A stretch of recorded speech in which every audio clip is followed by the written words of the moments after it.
Guys, আসসালামু আলাইকুম। রায়ল kitchen 6 স্বাগত। আজকে আমি চটপটি বানাবো। ছোলা কলাই নিয়েছি আর মটর কলাই সেদ্ধ করে নিয়েছি।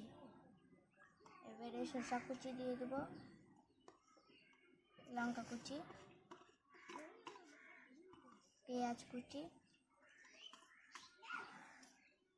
ধনে কুচি,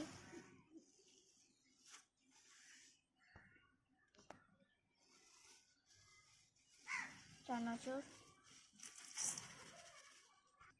কাঁচা লঙ্কা কুচি, সরিষার তেল,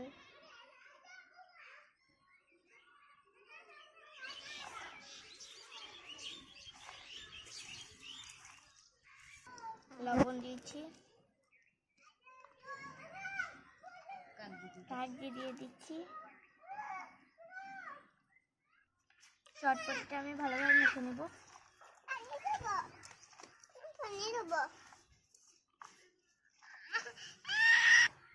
এই যে ভালোভাবে মেখে নিয়েছি।